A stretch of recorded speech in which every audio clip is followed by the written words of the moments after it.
Azure Data Flow, which is a feature implemented in Azure Data Factory, allows you to define how your data flows from a data source to a data sink or destination using a no-code user interface. You build your data flow by connecting transformation blocks, which transform the data as it moves from source to sink. In this video, we're going to look at some of the transformation blocks available in Azure Data Flow. While we won't cover every transformation block available, we'll cover some of the more widely used. The first ones we'll discuss are Schema Modifiers, or transformations to the layout of the data. The Aggregate Transformation allows you to group data and perform aggregate functions. The aggregate can be stored as a new column, or it can be stored in an existing column. For instance, imagine you have a data set of real estate sales values, and there's a year column. You can choose to group by year and aggregate the average of the sales values into a new column called Sales Averages per Year. Then every record in your dataset would contain the average sales value for that record's year. Derived Column allows you to either redefine the values of an existing column or add columns to your dataset. For example, if you have a dataset that contains the height and width of a rectangle in each row, you can use Derived Column to generate a row called Area, which is calculated as the height times the width. If your data contains nested arrays, such as a complex Json dataset, you can use the Flattened Transform to make the data one-dimensional. For instance, imagine your dataset is a JSON file, and each record in the file represents details of a house. Each house record contains an array of rooms and their details. This is a two-dimensional dataset. It has a dimension of house, and each house has a dimension of room. Let's say you only wanted each record to represent a single room, and you only needed the house address as one field in that record. You can use the Flattened Transform to do this. Select is a transform that lets you drop, rename, or reorder the columns in your dataset. You check which columns you want to keep, and other columns are dropped. You also order the columns by how you want them in your resulting dataset. The Surrogate Key Transform lets you generate a new key column in your dataset. Imagine you're appending your dataset, which has no key, to a larger dataset that already has a primary key as an integer. You can read the largest primary key value of the destination table and use the Surrogate Key Transform to add the same primary key column to your data, numbering the records sequentially, starting at the largest primary key already in the destination, plus 1. This will guarantee unique key values. Now we get to the multiple input-output transforms. These are transforms that affect the flow of your data transform logic. First, we have a conditional split. This will split your transform logic flow into separate branches. Say you have a table of students, and you want to send the registered student records to one sink or destination, and the non-registered students to another. You can use a conditional split transform and specify the registered field. This will split your logic, sending some records to be processed in one logic branch and other records in another. These separate datasets can, in turn, go to different destination tables if you desire. The exist transform will filter your dataset based on input from another dataset, specifically whether the record exists in the other dataset or not. Let's say you were importing some records from one dataset into another, and you didn't want to try to import records with duplicate IDs. You can use an exist transform, which could filter the dataset you're attempting to import against the destination dataset, specifying that the record exists if the IDs are the same. This will filter duplicates out of your import dataset, and you can then successfully import the filtered records.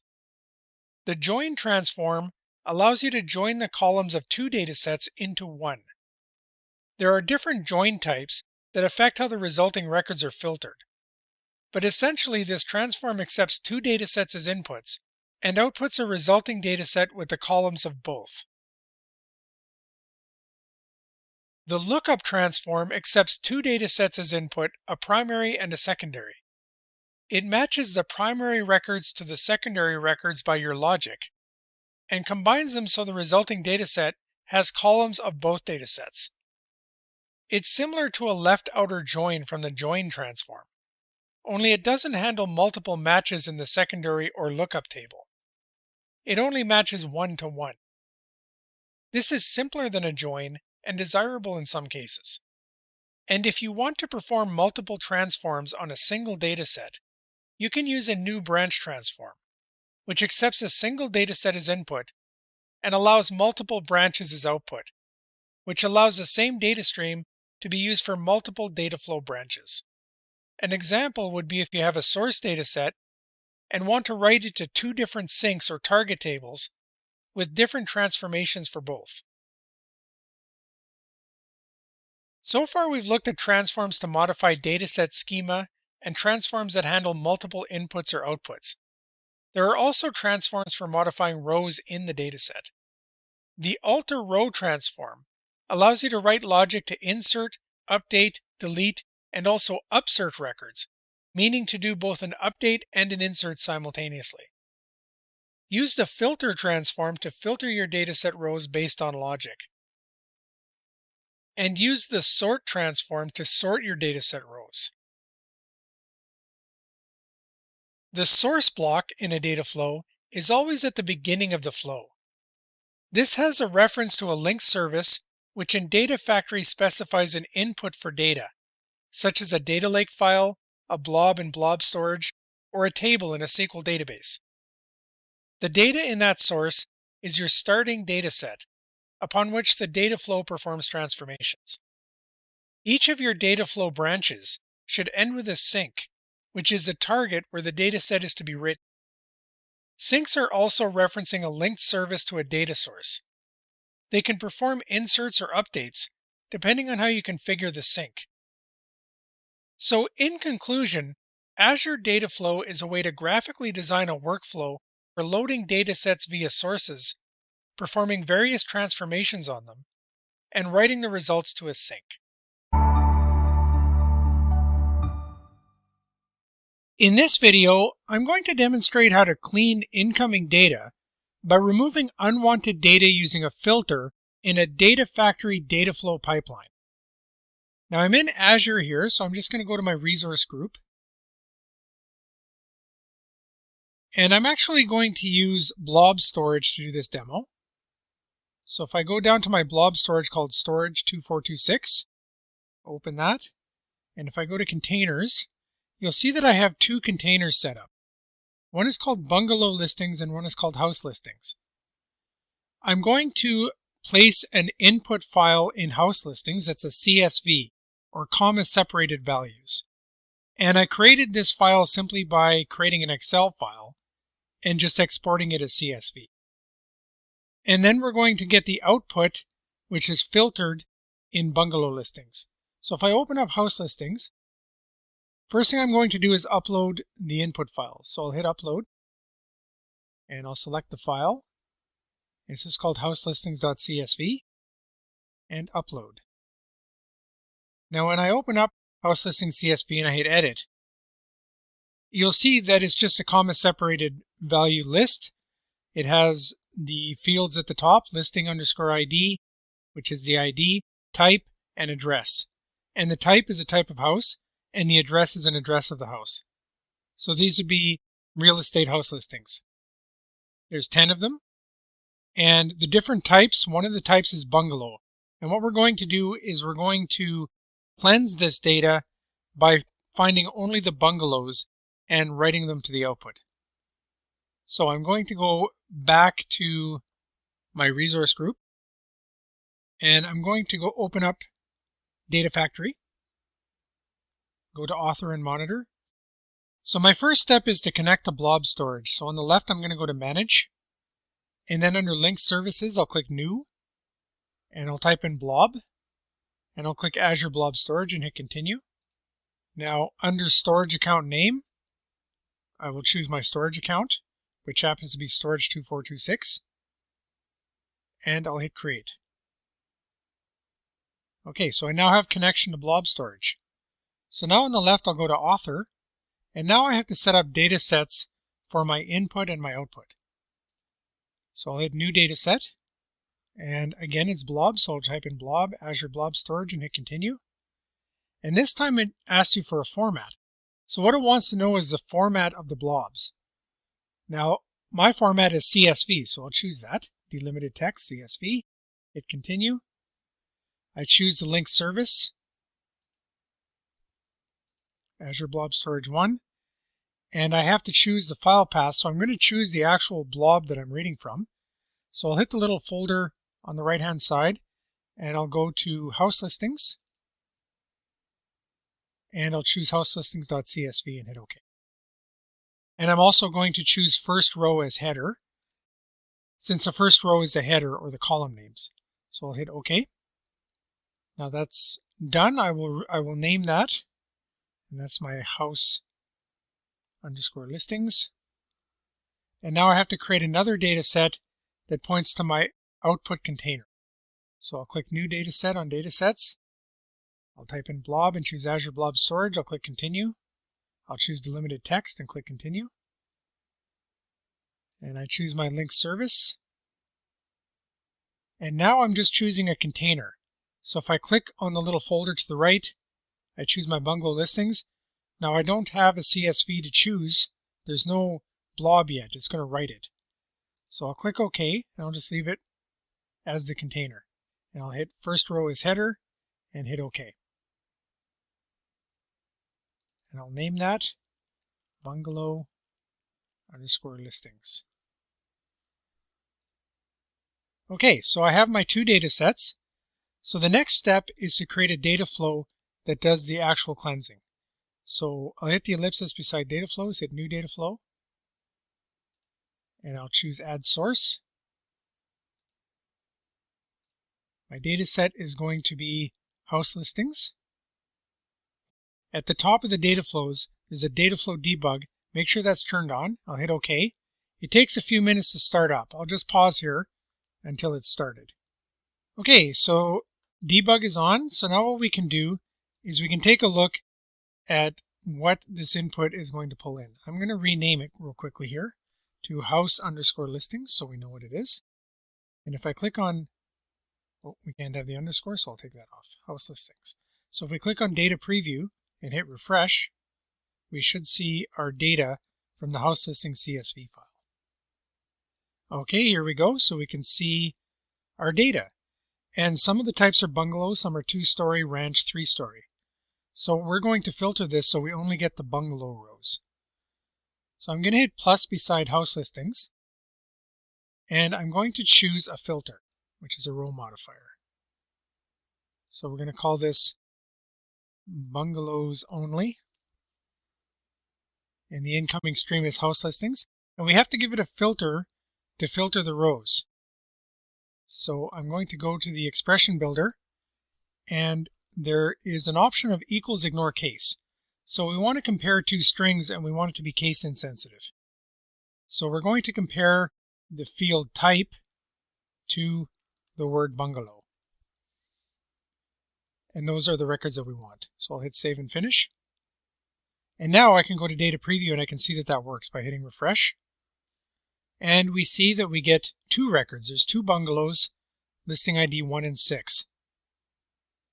So now what we want to do is we want to write that to a CSV file in our bungalows listing container. So I'll hit plus beside the filter in the data flow, and I'm going to choose a sync. We'll call this bungalow listings. And the data set is bungalow underscore listings. And if we go to data preview and hit refresh, we see that we're going to get the two rows. Now, if I go back to settings, there's some file name options, and what we're doing is we're choosing default for the file name option. That means that Data Factory is going to name the files for us, and Data Factory actually creates a few blobs in the process, and we'll see what it creates when we run it. So what we're going to do is create a pipeline for this. So I'll go to the left And we'll go to pipelines and hit the ellipsis, and I'll hit new pipeline. And what we need to do is add the data flow to the pipeline. So I'll just grab the data flow on the left and drag it onto the pipeline. And then we have to publish everything that we've done. So I'll click Publish All at the top and hit Publish. And that's complete. So what I can do now is run this. At the top, I can hit Add Trigger and hit Trigger Now. And click OK. So now that pipeline is running, and we'll be able to see the results. Now this is going to take about 5 or 6 minutes, so I'm just going to pause and come back when it's done. Okay, so that's complete. So let's take a look at what has happened in our blob storage. So we go to blob storage, and I go to containers, and I go to bungalow listings. There are now several blobs in bungalow listings. Now Data Factory creates these. It creates a started blob, a committed blob, and a success blob. And then it puts the actual data in this blob that starts with part. And if you click on it, and then if I hit edit, you can see our headings and you can see our 2 rows. So in conclusion, Data Factory data flows can be used to cleanse incoming data to prepare it for further processing. In this video, I'm going to demonstrate how to use a conditional split transformation in a Data Factory data flow. This transformation allows you to split the flow of logic based on a condition. So I'm in Azure, and I'm going to go to my resource group. And what I'm going to be using is I'm going to be using a Sql Database, which I have set up here already. And I'm also going to be using a Data Factory, which I also have set up. So first thing I'm going to do is go to the Sql Database. So I'm in my Sql Database. I'm going to go to Query Editor and log in. Now right now I have nothing set up, so I'm going to set up some tables for this demonstration. So the first one I'm going to create is a person table. And a person table has a person ID as the primary key. It has the name of the person and the age. So I'll just click Run on that. And that's complete. So if I refresh the tables on the left, I see my person table. So the next thing I'm going to do is I'm going to populate the person table with some people. So here's my insert into person. I have several people, and you notice they have differing ages, from 10 through to 88 and in between. So I'll click Run, and that's complete. So now if I take a look at what's in the person table, I do indeed see my 10 people with various ages. Now I'm going to create 2 more tables. The first one is a child table, so it's going to hold only the children, and we're going to define a child as anybody who's under the age of 18. They have a person ID, they have their name and their age. So it's exactly like the person table. We're also going to have an adult table, again, just like the person table, with a person ID, name, and age. So now when I refresh the tables on the left, we have 3 tables. So we saw that person has 10 people in it, and adult and child are now empty. So let's go back, and we'll go into our Data Factory, and I'll click Author and Monitor. So here in the Data Factory, we're going to create a data flow to use a conditional split transformation. So the first thing I'm going to do is go to Manage on the left. And under Linked Services, I'm going to click New. And I need to create a linked service to my Sql database. So I'll type in Sql, and there's Azure Sql Database. I'll click that and continue. And I will choose my server name. And I will choose my database name. And I will log in. And hit Create. So now I have a linked service to my Sql database. So now if I go to Author on the left-hand side, the first thing I'm going to do in Factory Resources is create my data sets. I need data sets that point to those 3 tables. So I'll click the ellipsis beside datasets and click New Dataset. Type in SQL, choose Azure Sql Database and hit Continue. I'll choose the link service that I just created. And I'll choose the person table, and I'll change the name to person table so we know what that is, and click OK. Now I will do that again. New Dataset, SQL, Continue, and this time I'll create the child table connection by choosing the link service and then choosing child as the table and hit OK. And finally, I'll create the adult table connection. Type in SQL, hit Continue, choose the link service, and choose the adult table and give it the name adult table. So now we have data sets that are connected to all three of our tables. We're going to use that in the data flow. So the next thing is to create the data flow. So under data flows to the left, I will hit the ellipsis and click New Data Flow. So what I'm going to do is first I'm going to add a source, so I'll click Add Source. And in Source Settings, my data set is going to be Person Table. Another thing I will note is that I have the Data Flow Debug turned on in Data Factory. So if you take a look at the top here, the top bar, it says Data Flow Debug, and it's got a green check mark. If you are doing this and you don't have that, you should turn that on. It will take a few minutes for it to start, but that will allow you to debug your data flow. So I've chosen my data set. I'm going to call this person table so we know what it is. And I will show you that I'm getting the data by going to Data Preview and hitting Refresh. Okay, so those are our 10 people from the person table. So those are flowing in. I'm just going to shrink the data flow a little bit so we can see it all on one page. Now the next thing I'm going to do is I'm going to add a conditional. So I'm going to hit plus beside the person table input, and I'm going to add Conditional Split. Now what this allows me to do is split the rows by some condition. So down in Conditional Split settings, the first thing I need to do is name the streams. So I'm going to have two streams, and the first stream is going to be adults, and the second stream is going to be children. And you see in my data flow that the steps are renamed, adults and children. So those are my two streams. Now I need to add a condition. So you can get more complicated here, but we're just going to do two conditions. The first one for adults, we have a condition, and I'm going to click on it, and I'm going to choose under expression elements on the left, input schema. And the expression we want to use in our condition is age. So I'll click age. And to define an adult, I said that a child is anybody under the age of 18. So an adult is anybody whose age is greater than or equal to 18. So that's our expression. And I believe that you need to, I see. My spacing is wrong. So let's save and finish. Okay, so what that's going to do is if the age is greater than or equal to 18, it's going to go along the adults conditional path. Otherwise, rows that do not meet that, in other words, age is less than 18, will go down the children path.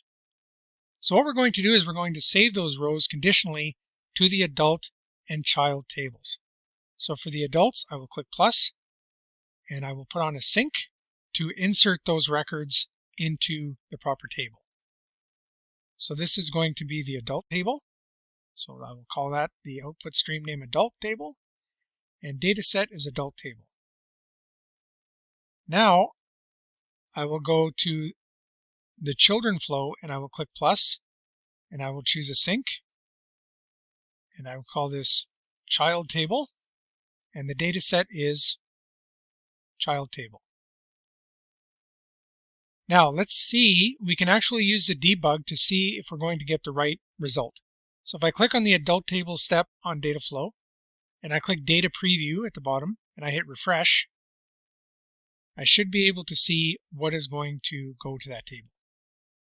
Okay, so let me just expand this. You can see that there are several records going to that table, and they all have an age that's greater than or equal to 18. Now, if we do the same thing by going to the data flow and clicking Child Table and going to Data Preview and hitting Refresh, here we have every record where the age is less than 18. So that's exactly what we want. So the conditional has split our rows by that logic.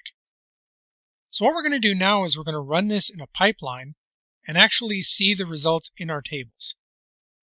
So on the left under Factory Resources, I'll click the ellipsis beside Pipelines and hit New Pipeline.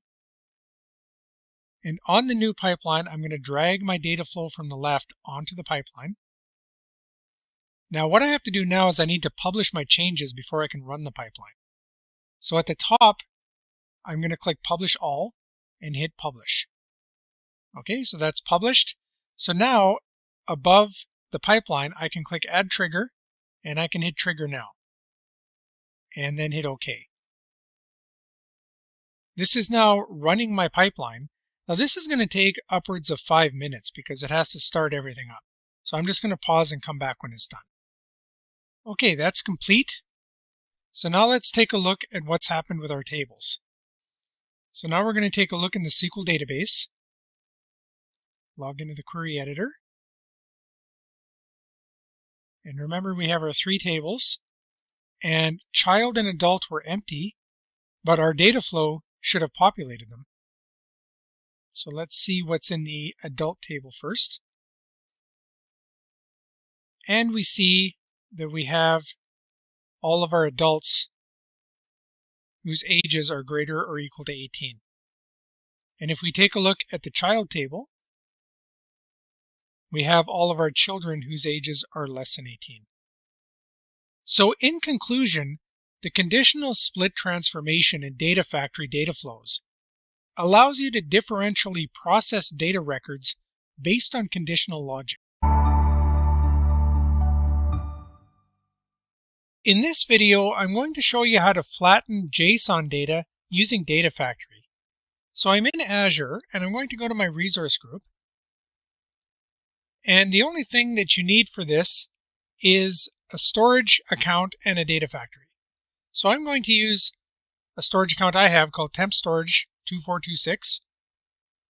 And I'm just going to go to the containers. And I have a container set up called demo-data. And it's empty right now. I'm going to upload some input data. So I have input data called albums.json. And let me just show you what this looks like. If I click on the JSON file and I hit edit. So it is in one line here, but what we have is we have a JSON object and it has a property called albums. And that property is an array.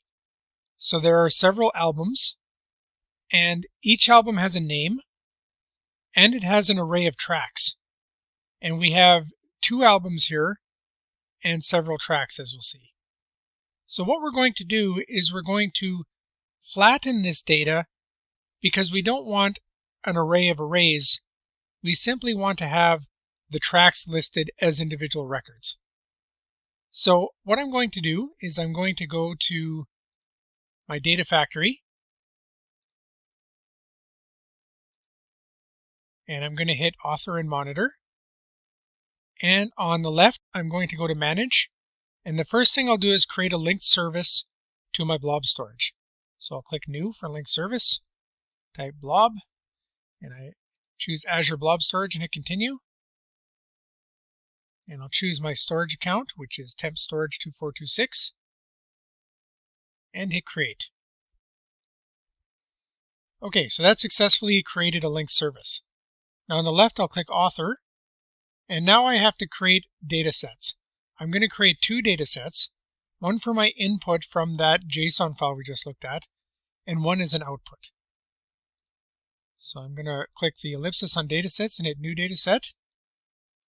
And I'm not looking for SQL, I'm looking for Blob, Azure Blob Storage, and click Continue. And my format of my file is JSON. Click Continue. And I will call this input JSON,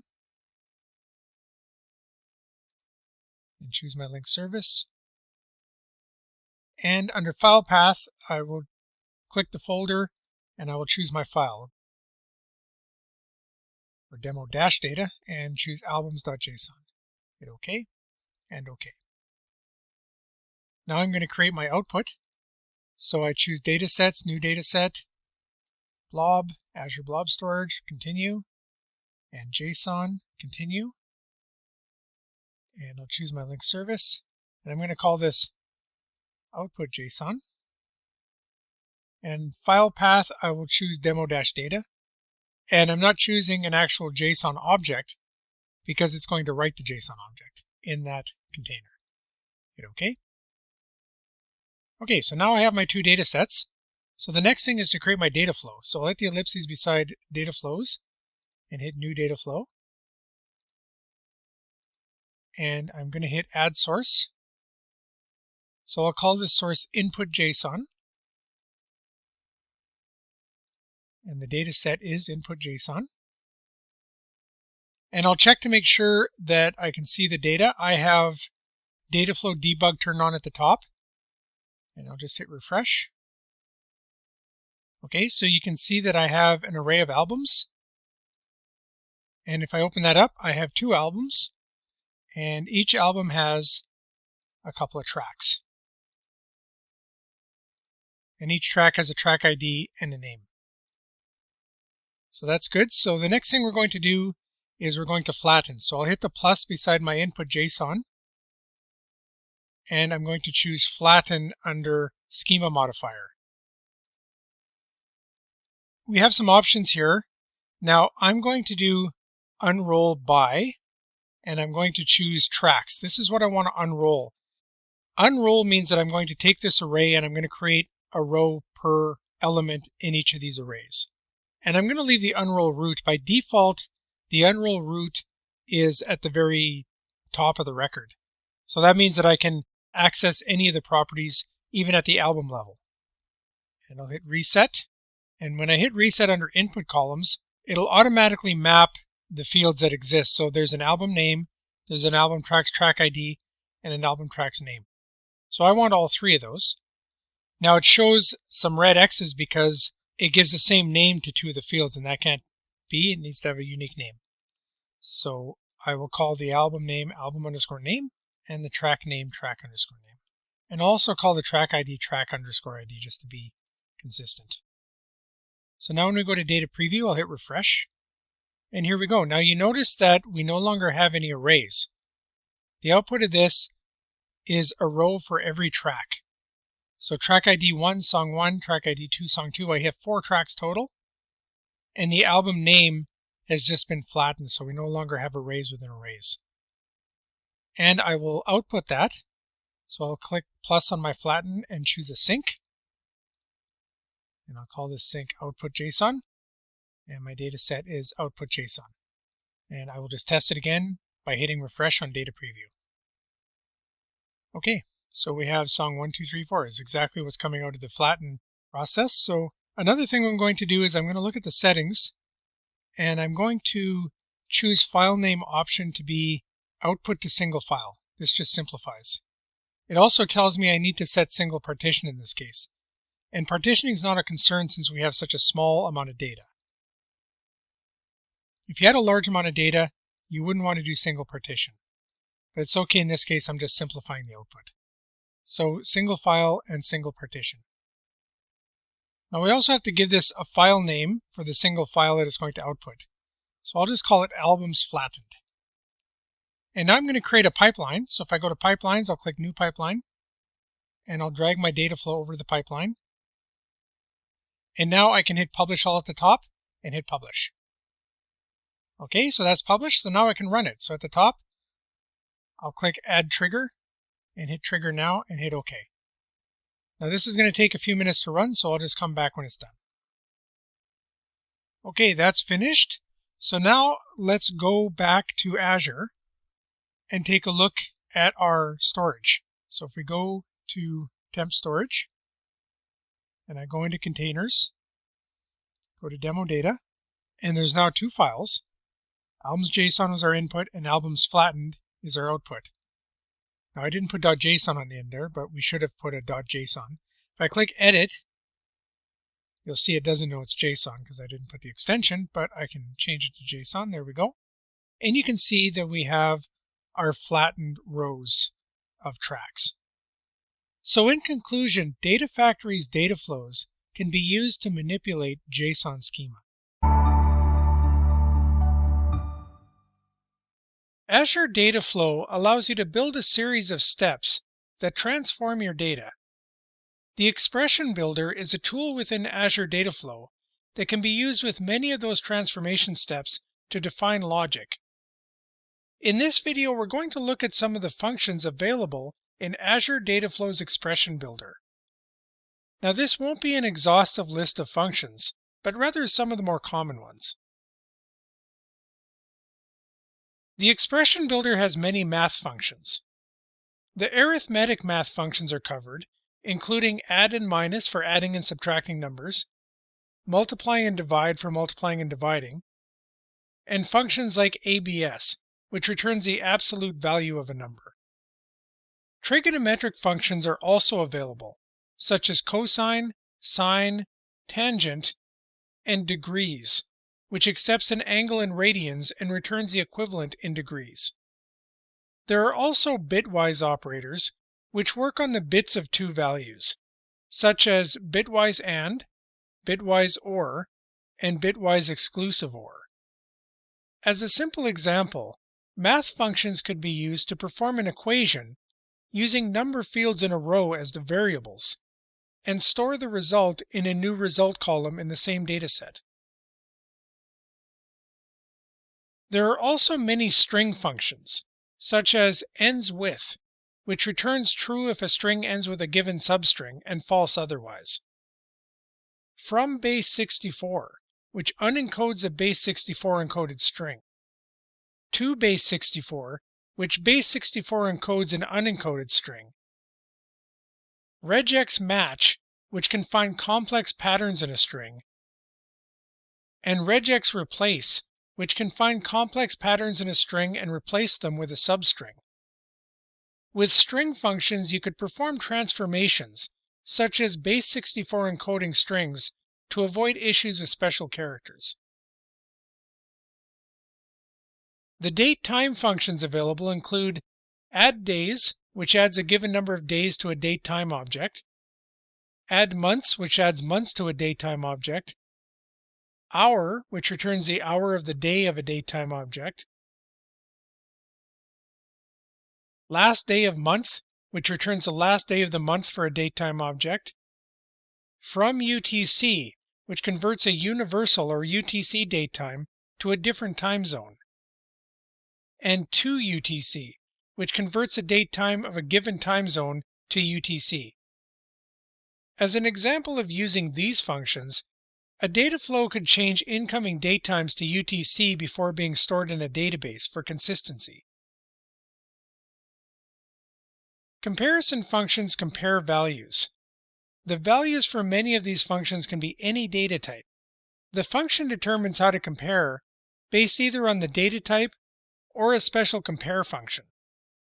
The least function returns the value which is considered least.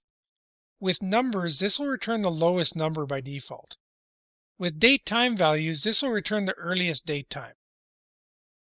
The between function will return true if a given value is between two other values. With numbers, it will return true if the number falls in the number line between those two numbers. And if the comparison is with date times, it will return true if the comparison date time falls chronologically between the start and end date time. As an example usage, the between function might be used to filter a dataset to only be records within a given month for a monthly report. And finally, we have array functions. The sort function will sort an array of items. It accepts a compare function that performs logic on any two items and returns 1 if the first item should appear before the second, -1 if the second should appear before the first, and 0 if they're considered equivalent. In this way, the sort function can sort any data type by any custom rules. The filter function will filter an array based on a Boolean response from a custom function, allowing any filter logic. And the find function will find the first occurrence in the array of any value that returns true when passed as an argument to a custom function. As an example of using an array function, imagine you have a dataset based on a JSON file that contains several library book items. Each library book contains an array of the chapter titles for the book. You could use the find function to filter the dataset to books that have a prologue by checking each book object to see if it has a chapter called prologue.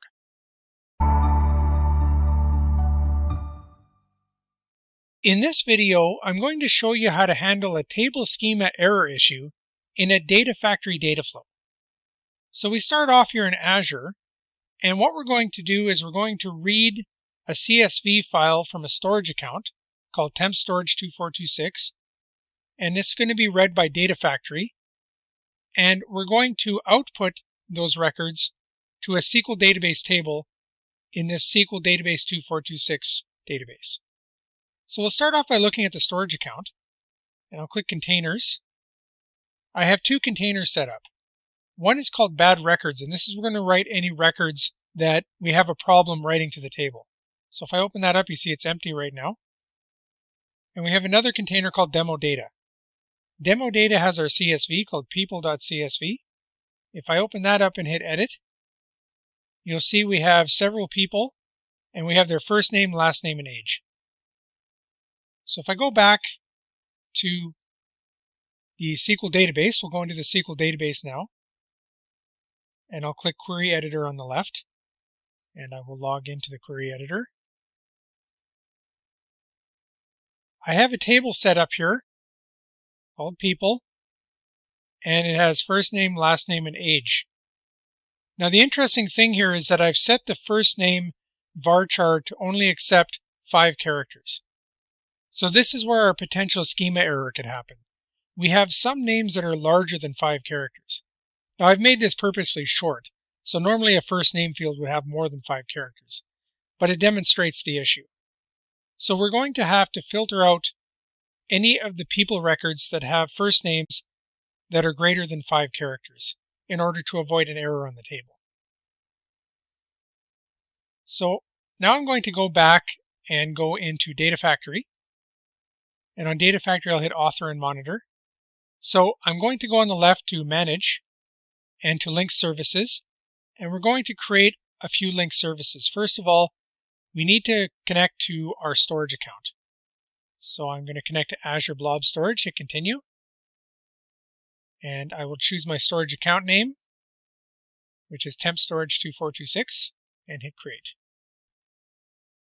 Now I'm going to hit New again, because I need to connect to my SQL database. So I'll go Azure SQL Database and hit Continue. And I will choose my server name, and my database name is SQL Database 2426. My username, I will log in as my admin user, bbrooks26, and I'll put in my password and hit Create.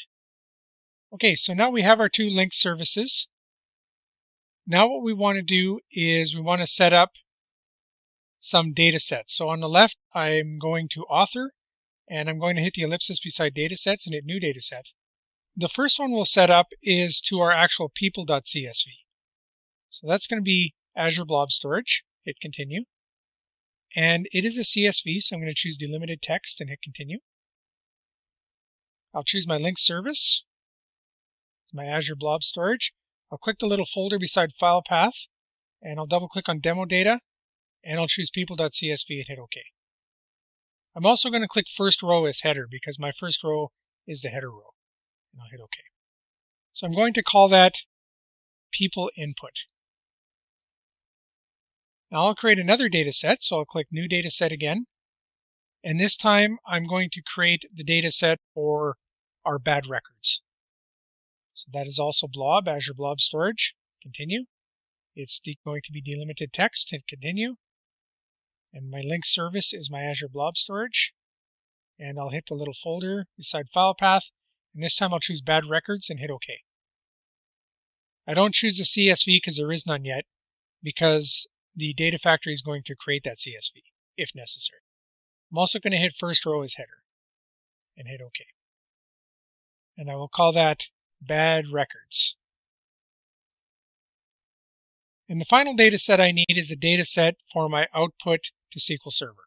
So I'll click New Data Set again, and I will look for Azure SQL Database, and there it is. I hit Continue.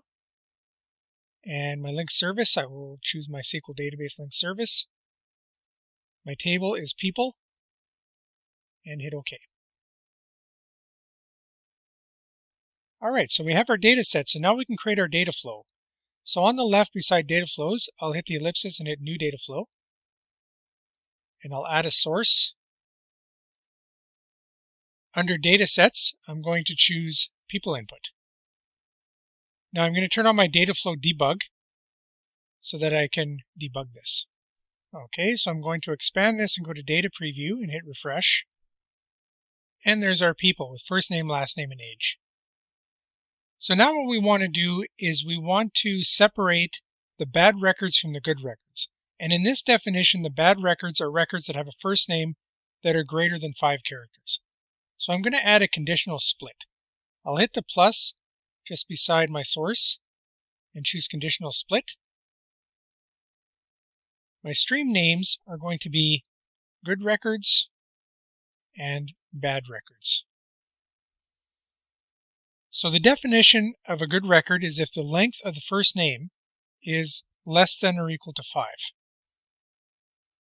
And anything else is going to go to bad records. So now you'll see that I have a split here, good records going on one stream and bad records on another.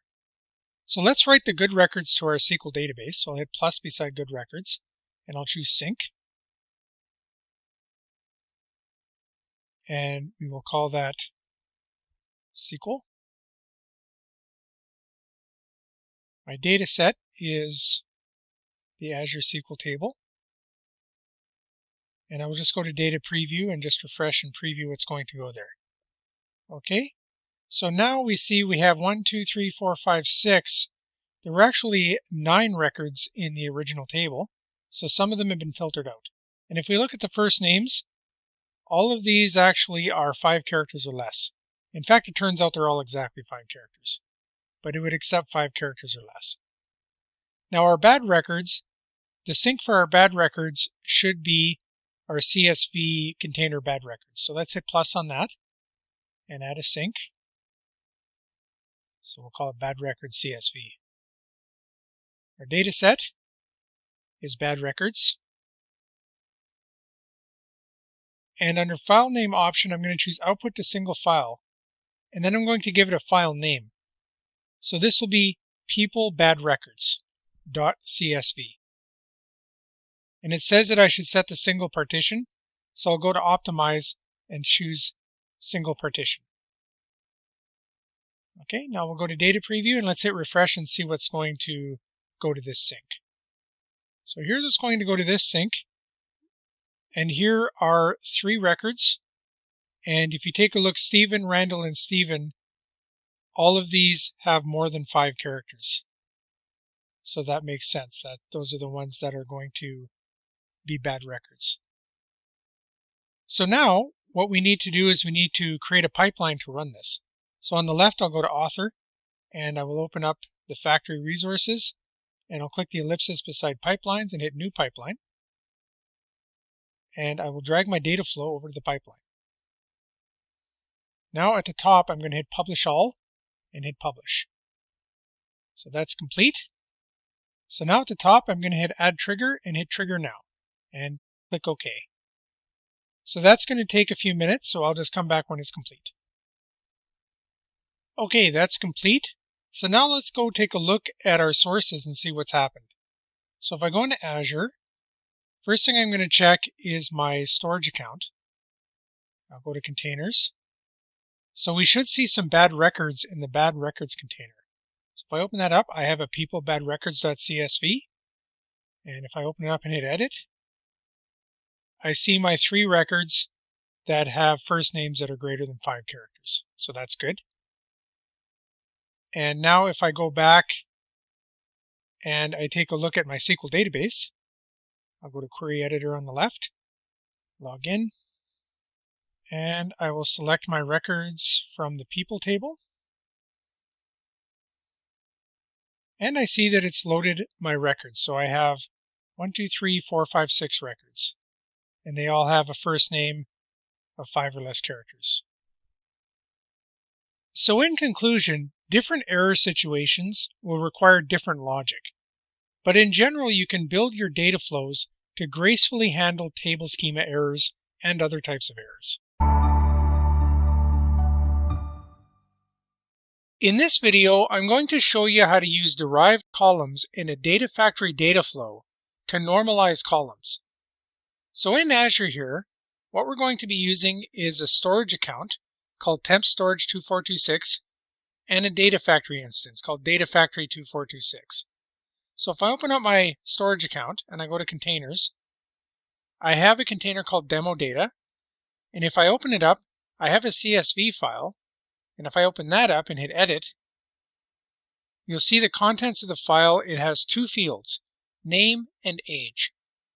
And there are several people with a name and an age. And what we want to do is we want to normalize this. And there's a few ways that we're going to normalize it. First of all, it would be useful to have a first name and a last name that can be queried.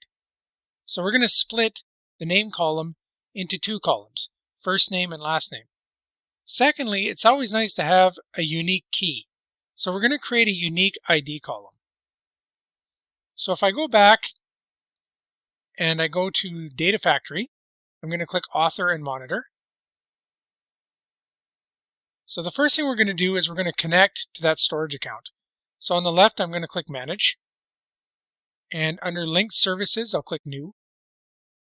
And I'll type in Blob, and there's Azure Blob Storage. I'll choose that and hit Continue.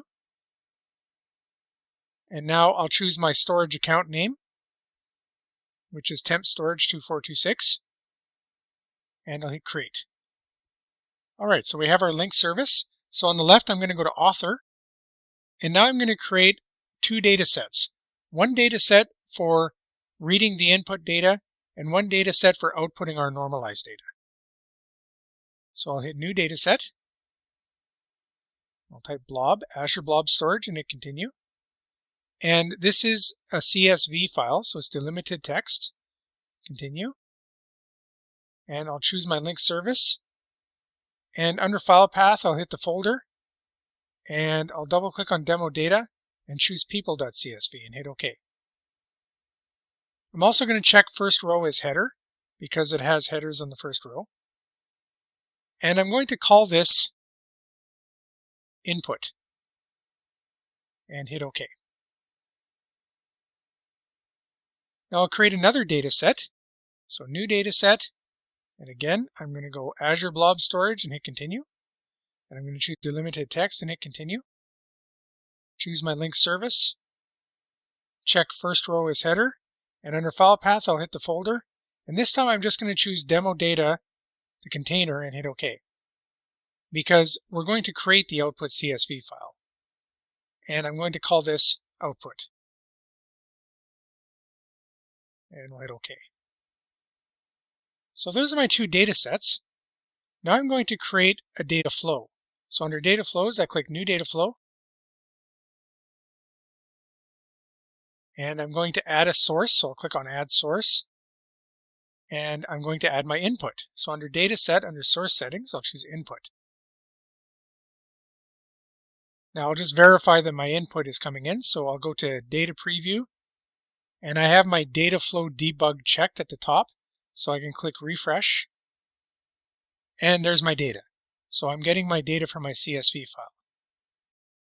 So next in my data flow, I'm going to click plus beside the source. And I'm going to first add the unique identifier. So I'm going to choose a schema modifier called Surrogate Key. And what Surrogate Key does is it creates a new key starting at some value, and it makes it an incremental key. So for instance, if there's 10 rows, it will create a new column, and it'll fill in the column with the first number that you choose. I'm just going to use 1. but you don't have to start at 1, and it'll go 1, 2, 3, 4, 5, 6, 7, 8, 9, 10. So it can be used as a unique key. So I'm going to call the key column ID, and the start value is 1. And I'll call this create unique ID. Let's take off the spaces. Now the next thing we're going to do is we're going to split our name column. So I'll click plus on the create unique ID, and here I'm going to choose derived column. Derived column is either for modifying existing columns or for creating new ones.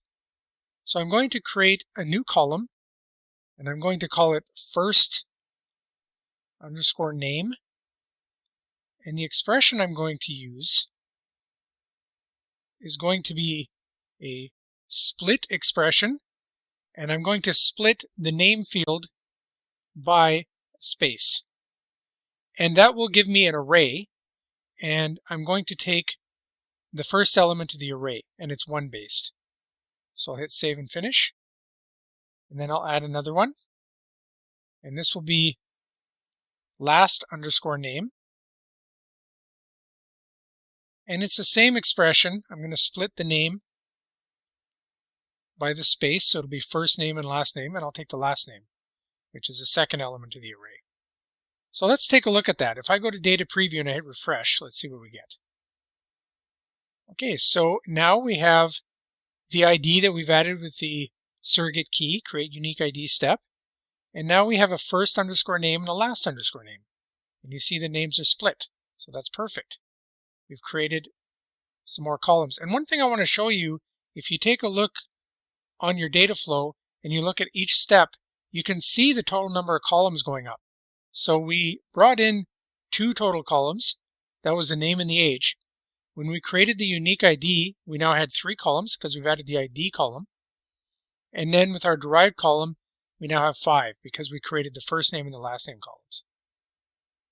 So I'm just going to call this split name field, so we know what it is. And the next step is going to be a select step because I don't want the name field. I just want the first name and the last name. So I'll hit plus beside split name field, and I'm going to choose select.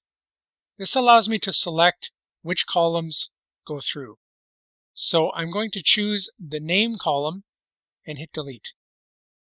Now when I go to data preview and I hit refresh, so you see now I have no name field. There's no name column, it's just age, ID, first name, last name. So that's exactly what I want. I've added the ID column, a unique ID, and I've split the name into first name and last name. So now all that's left to do is to sync this to the output. So I'll click plus on the select. Actually, before I do that, I will name it. So this is remove name field. I'll shrink this a little bit. So the next step, I'll click plus beside the remove name field, and I'm going to add a sync to send it to the output. And I'll call this output. My data set is my output data set. And I'm going to go to settings and choose output to single file. And I'm going to call this normalized people.csv. And it tells me to set single partition. So I'll click on that. And now if we go, we'll just verify with data preview. I'll hit refresh. We should see the same thing that we saw from the previous step. Okay, the only difference is that the name field is missing. So age, ID, first name, last name. So that's exactly what we want. So let's click publish all at the top, and I'll hit publish. So now I'm going to create a pipeline and run this. So if I go under factory resources on the left, I'll click the ellipsis by pipelines and hit new pipeline. And I'll drag my data flow onto the pipeline. And then I'll hit publish all at the top and click publish. And that's complete. So now I'm going to go up to add trigger and choose trigger now and hit OK. And because this takes a few minutes, I'm going to pause and come back when it's complete. Okay, so that's complete. So let's go and take a look at our output. So if we go back to Azure and we go to temp storage. And I go to containers. And we go to demo data. So now there's people.csv and normalize people.csv. So just to quickly remind you, if I go to edit on people.csv, this is what we started with.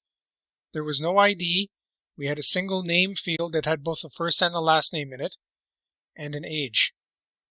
If we go to normalize people and we hit edit, now we have the age still. We now have a new ID field that's a unique ID. We have a first name and we also have a last name. So now you can query those separately.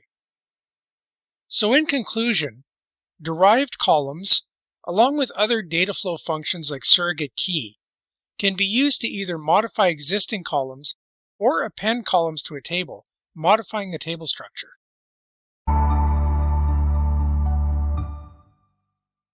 In this video, I'm going to show you how to instantiate an HDInsight instance in Azure and run a Scalar transformation on a CSV file. So I'm going to go to Azure here, and the first thing I'm going to point out is I already have a cluster set up. Here, HDInsight cluster. It's called Cluster 2426. And Cluster 2426 HDI storage is its storage account. Now the reason I set it up ahead of time is because these HDInsight clusters can take a long time to load up. They can take 20-30 minutes. So instead I'm going to step through creating one just to show you the steps. And then we'll take a look at the one that I've already created and run a Jupyter notebook. So first I'll hit create a resource and I'll type HDInsight. And I choose Azure HDInsight. Click create. Okay, so I'll choose my resource group, which I've already got set up. And name my cluster, just so it doesn't say that it's already got one, I'm going to call it Cluster 2425. The one I have is called 2426. And I'm going to choose my region. You can choose whichever region you like, but I'm going to do Canada Central. And you have to choose a cluster type. So I'll hit select cluster type and choose Spark, since that's what we're doing. And I'm just going to leave it at the default version. There's several versions of Spark. We'll just leave it at the Spark 2.3 and hit next. The next thing you do is you choose storage. Now, under primary storage account, you can choose one that you already have existing, or you can let it create a new one. So in this case, it would create Cluster 2425 HDI storage. I'll just leave that as is. Click next. And security and networking, I'm just going to skip these details for now. Click next. Under configuration and pricing, I have to set up the cores that I want here for head node, zookeeper node, and worker node. Now, I'm not going to go into detail what all these node types are, but this subscription is only allowed 12 cores.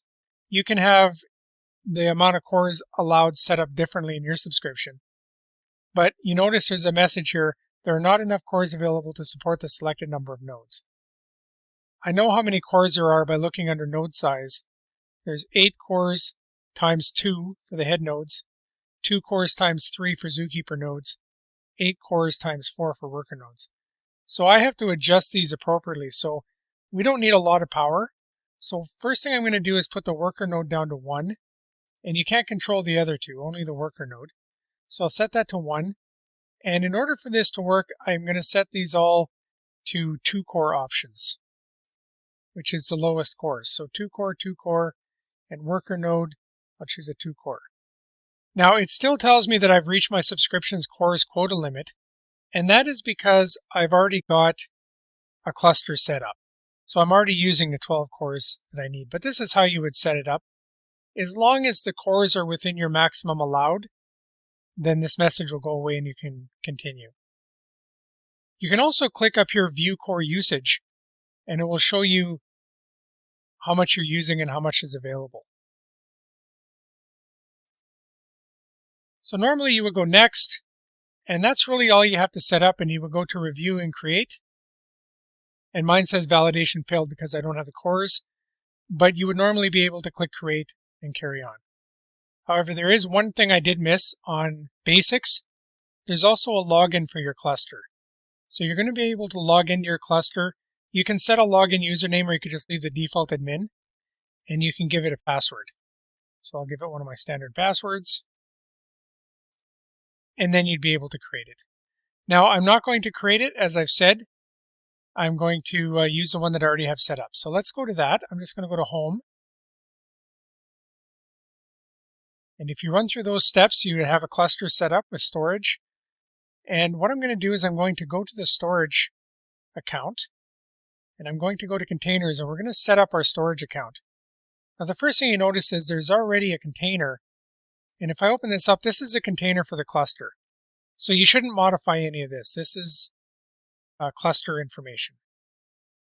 So I'm going to create my own container. I'll hit Container Plus, and I'll call it Demo. And hit Create.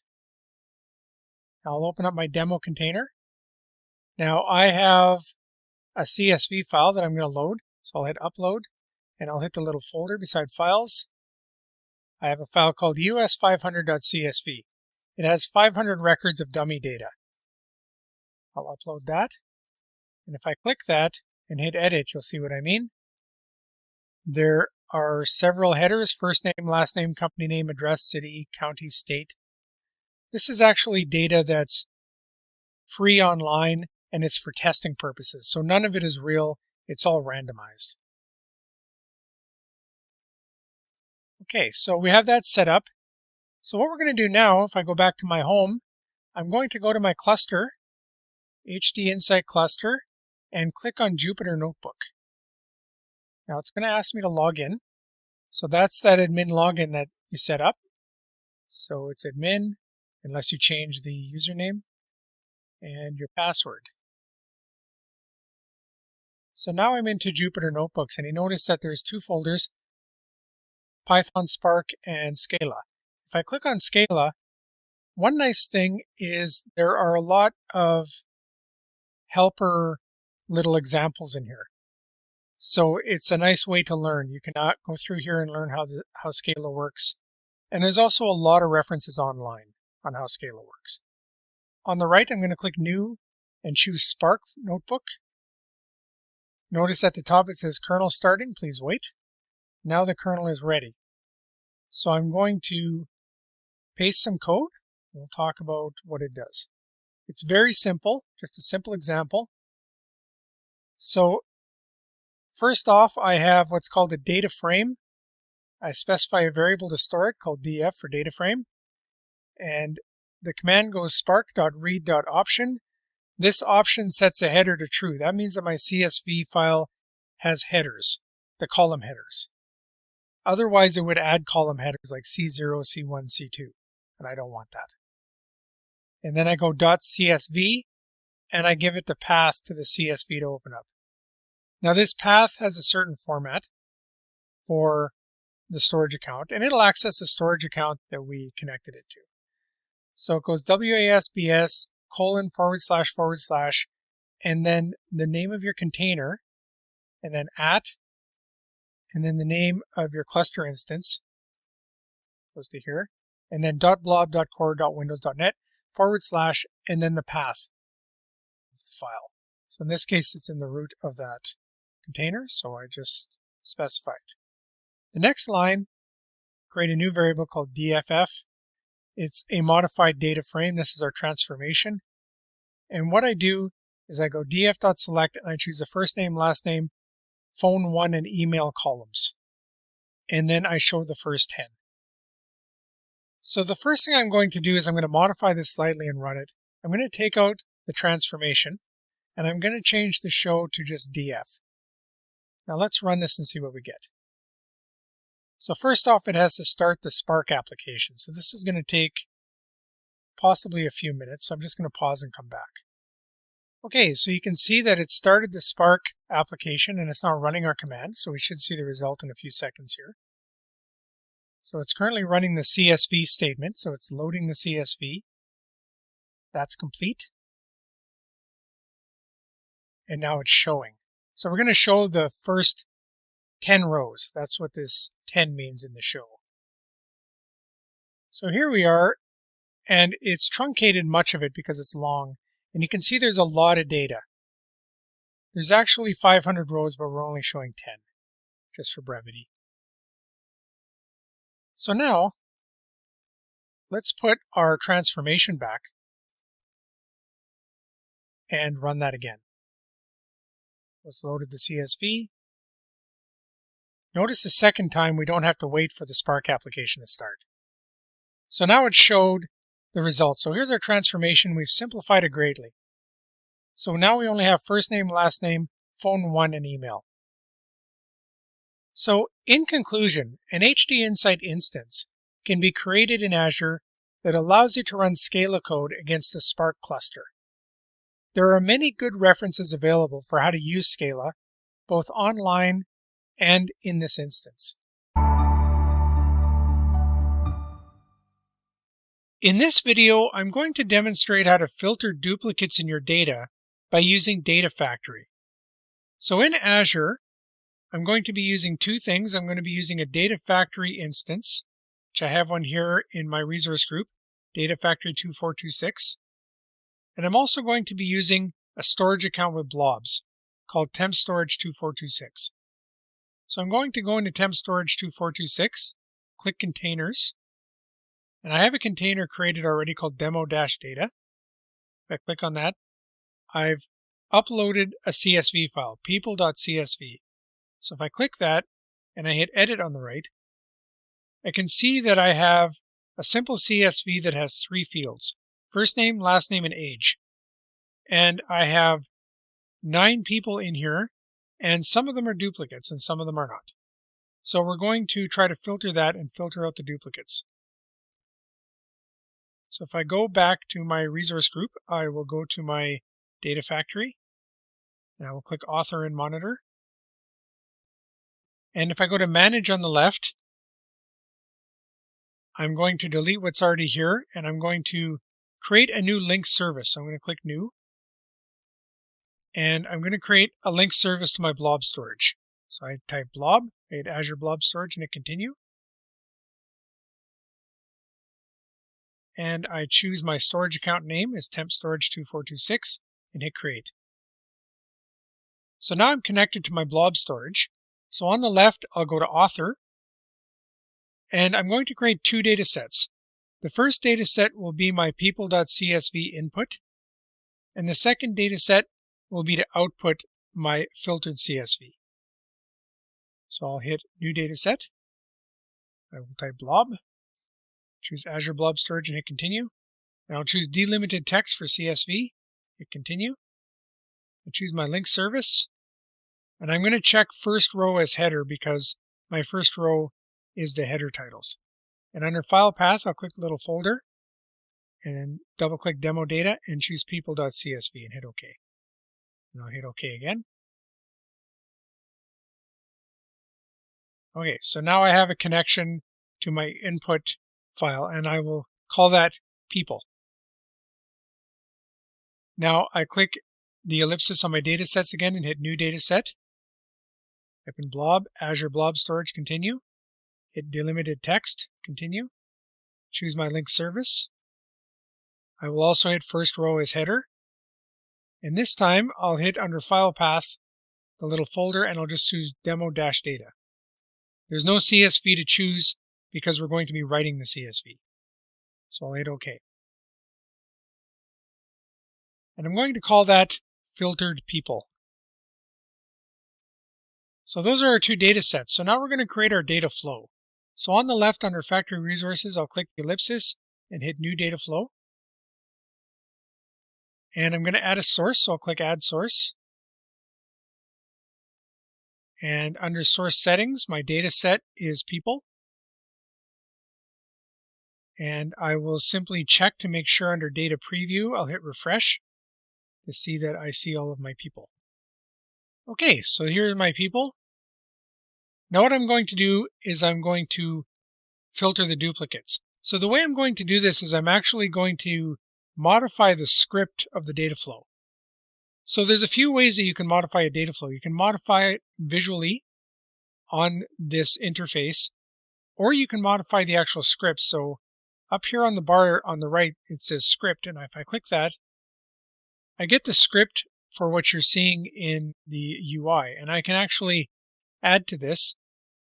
So I've gotten this online, but I can add a aggregate function called distinct rows. And I will talk about it in a minute. I'll hit OK.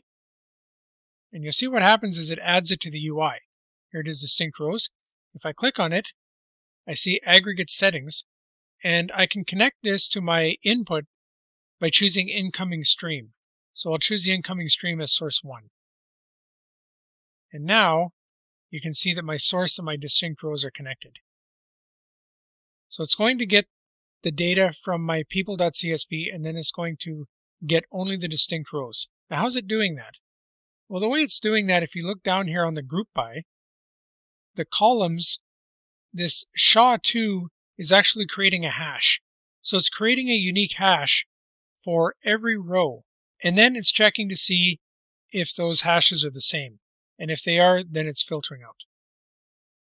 So if we go to data preview and hit refresh, okay, so here we go. And I'm seeing here that if I take a close look, there's 1, 2, 3, 4, 5, 6, 7. So some of my records have been filtered out. Notice that it adds a new column called My Calls.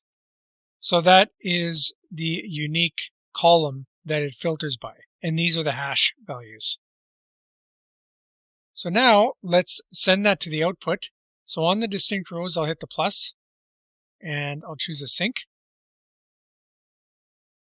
And under sync options, I will choose a data set of filtered people.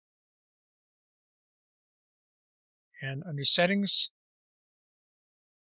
I'm going to choose output to single file just to simplify this. And I also have to set the partition. So under optimize, I choose single partition.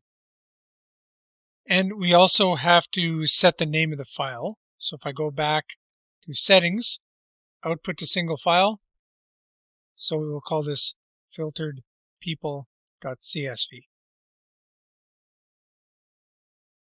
Okay, so if I go to data preview, hit refresh.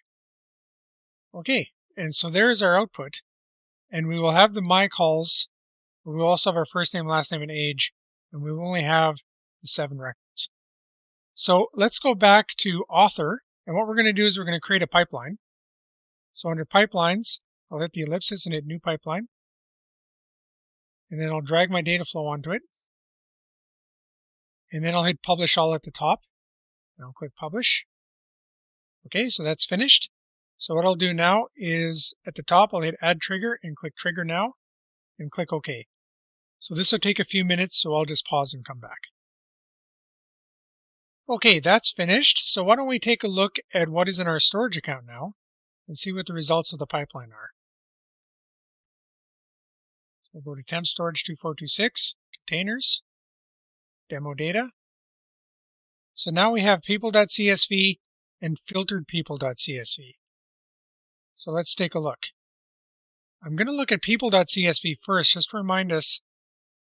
Now you can see the duplicates in here. Steven Seagal is duplicated on lines 3 and 8.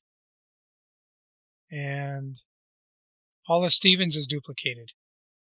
It looks like Mandy Batinkin is duplicated, but it's not, because on line 6, the age is 63 and not 62.